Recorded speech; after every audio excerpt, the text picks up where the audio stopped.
What's up, ladies and gentlemen, it's your boy Mecha PPV back with an update version of the Blueberry project.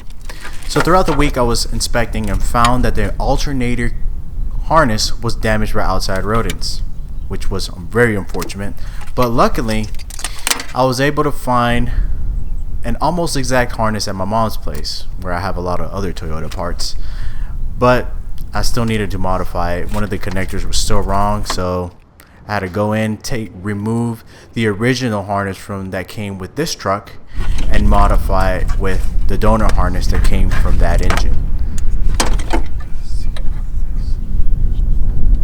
So what I ended up doing was modifying the original to the donor just by cutting off the connector that I needed and swapping it or soldering it to the new donor harness.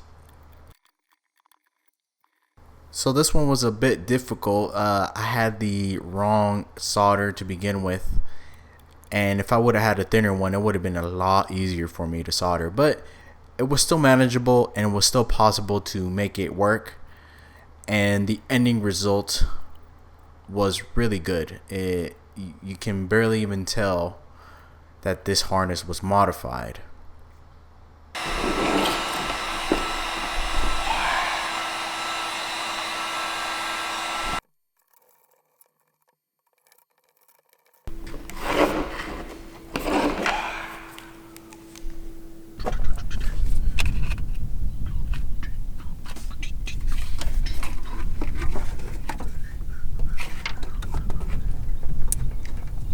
There was the connector that I modified, and it goes in perfectly with the body of the car.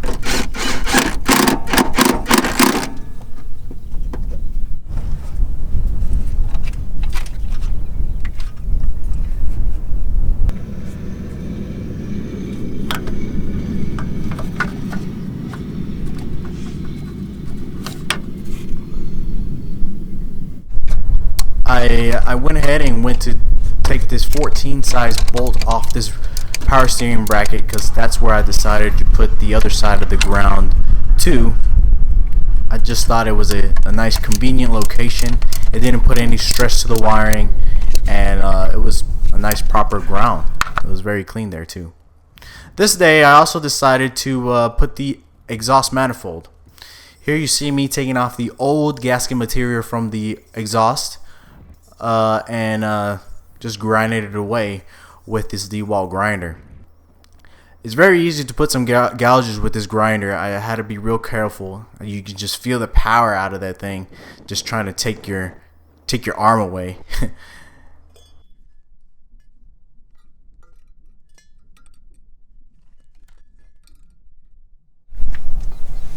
The thing I like working on these inline Ford engines is because they're really easy to work on. Look how easy it is just to slap on an exhaust manifold on this thing. It's really easy. I really suggest, if you really want to learn about engines and stuff, a 22RE is the way to go. It has all kinds of perks. You know, this engine particularly has a timing chain in the inside of this engine. You can work with, that's kind of like a modern kind of technology, because the new engines are mostly all timing chain, especially for the Toyota and Lexus side of things. They're mostly timing chain. So if you get a 22RE and you want to learn about engines, you'll get some modern stuff as well. It's really, and not only that, it's just really easy to work on. You won't be disappointed.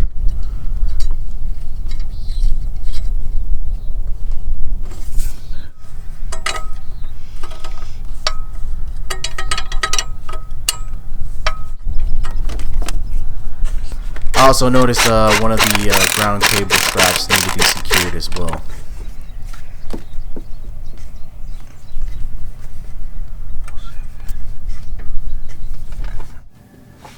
Spark plugs, very important.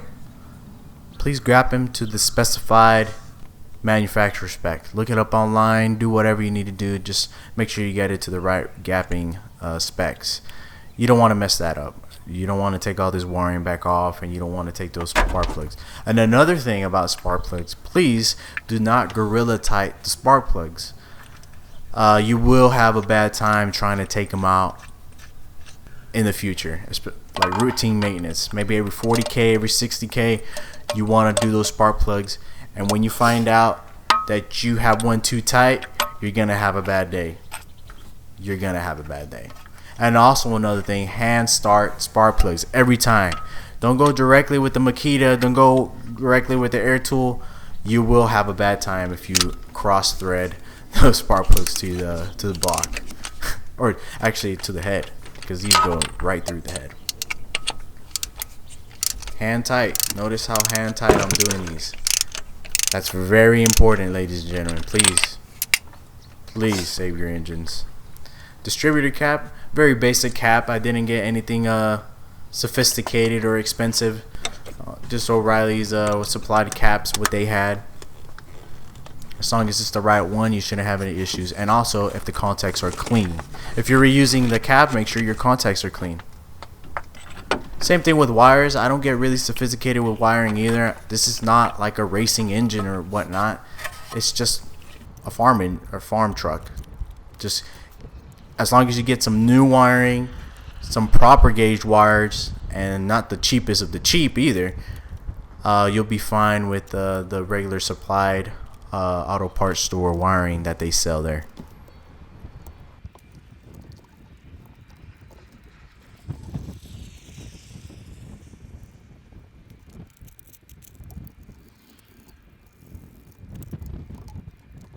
Starter.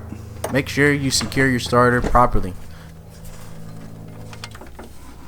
Just make sure it is secure with the engine. The body of the starter is your ground of the starter. So if it's not secured to the block right, your car, truck, whatever is not going to start right.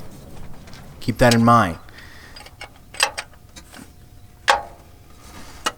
And especially on the 22RE, these are a little bit of weird design. The hardware, one bolt's going one way and the other bolt's going the other way, so you'll be finding it a little bit here and there.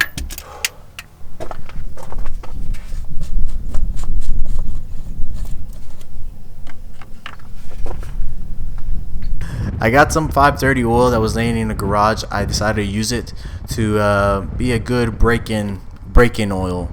It is a bit thinner than what it's supposed to take. It is 5W30 and this engine takes 1030. So, but I still decided to use it. It is going to be changed as soon as this thing runs more and more. Maybe the first 1,000 miles or maybe even the first 500 miles, I'll decide to change it.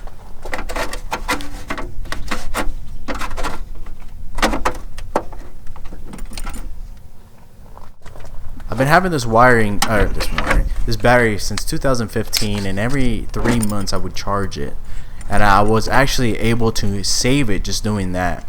So if you have a battery that's been laying in your garage for more than 4 months and you haven't even charged it, it's a good time to charge it. Just get a trickle charger or just do something to just charge it, or just swap out your batteries. I don't know if you want to do all that work, but just to save it, you don't want it to separate. The radiator holes, the upper radiator holes. I got these universal clamps from O'Reilly's, and they were really effective, to be honest. They have these fat caps or tabs at the very end for you can turn them by hand without any tools, and they worked pretty well. They were pretty effective.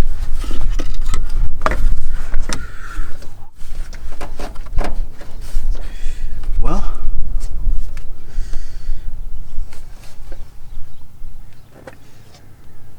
clears.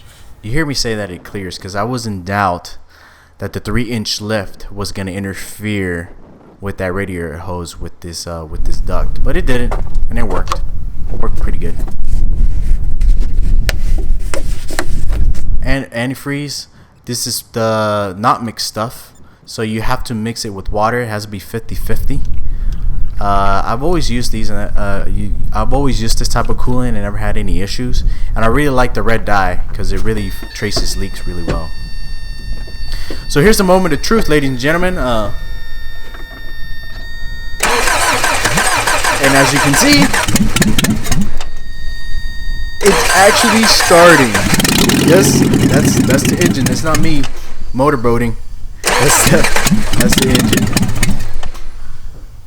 So that tells me that 1, the timing is correct. 2, the battery works. 3, the starter works. 4, we're getting fuel. 5, this engine's gonna run. Okay, it's definitely gonna run.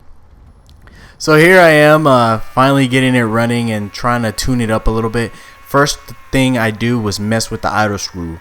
People forget about that. The idle screw is there for you to modify, for you to tune, fine tune things. What I initially did was take the screw all the way out, let that rush of air just come in. The second thing I did was mess with the distributor cap while messing with the idle screw. Here I'm turning in the idle screw just a little bit and playing around with the distributor cap. I didn't have the timing light at this point in time, but it was a really effective process. Very, very effective. So when I was messing with that, I noticed that there was extreme slack on the throttle cable. Very extreme. Like, I mean, you could see like a 1/2 inch slack coming down from it. So I went ahead and modified it and noticed that this is the wrong cable for this car, for this truck. So I put that in my head that I need a brand new cable, but I was able to modify it just enough to make this thing run. Here's another go. And it ran a lot better. Definitely a lot better. Here I am. I'm turning the idle screw in more every time. From the manufacturer, the idle screw should be almost all the way in.